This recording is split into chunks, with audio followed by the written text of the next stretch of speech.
శ్రీమాత్రే నమః. శ్రీ గురుభ్యో నమః. శ్రీ శ్రీ అంబాత్రయ క్షేత్రానికి విచ్చేసిన భక్తులకందరికీ శ్రీమాత యొక్క ఆశీస్సులు. ఇంతవరకు వచ్చి యాసరుకున్న వాళ్లకు, భవిష్యత్తులో రాబోయే వాళ్లకు, ప్రస్తుతం రుచిలో ఉండి వస్తున్న వాళ్ళందరికీ కూడా జగదంబలైన ముగ్గురమ్మల యొక్క ఆశీస్సులు, అలాగే ఆ భగవంతుడి అయినటువంటి దేవదేవుని యొక్క ఆశీస్సులు కూడా ప్రసాదిస్తూ, మనకు వేదధర్మం అన్నిటిని ప్రసాదించింది. శాస్త్ర సిద్ధాంతం అన్నిటిని ప్రసాదించింది. వాటిని వాడుకోవడానికి మనకు సరియగు మార్గం లేక, అన్య మార్గములందు పయనిస్తూ జీవితానికి పొందవలసినటువంటి ధర్మాన్ని పొందకనే జీవుడు అస్తమిస్తున్నాడు కాబట్టి, అందుట్లో ఒక చిన్న మాటగా ఈ నెల ఏప్రిల్ 17వ తారీఖు శుక్రవారం రోజు చైత్ర అమావాస్య.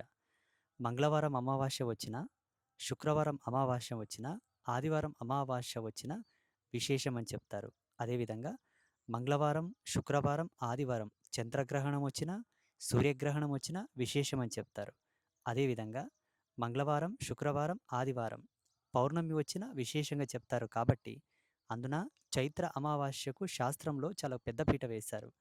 చైత్ర అమావాస్య రోజు ఏవైనా తాంత్రిక విద్యలు అభ్యాసించాలనుకున్నా, తాంత్రిక విద్యలకు తర్పణాలు వదలాలనుకున్నా, పురశ్చరణ చేయాలనుకున్నా, హోమశాంతి చేయాలనుకున్నా, అందుకు సంబంధించినటువంటి ధర్మాలతో తగు బ్రాహ్మణ భోజనం లేదా గ్రహణ పురశ్చరణకు సంబంధించిన విభేదం తంతు చేయాలనుకున్న చైత్ర అమావాస్య, అలాగే సర్వపితృ అమావాస్య చాలా శ్రేష్టమని తంత్రశాస్త్రాల్లో శాస్త్రీయంగా చెప్పబడి ఉన్నది. కాబట్టి ఈ శుక్రవారం 17వ తారీఖు ఏప్రిల్ వచ్చే ఈ చైత్ర అమావాస్యకు ప్రతి ఒక్కరూ ఒక విధిని పాటించాలని అమ్మవారి యొక్క ఆశీర్వాదం.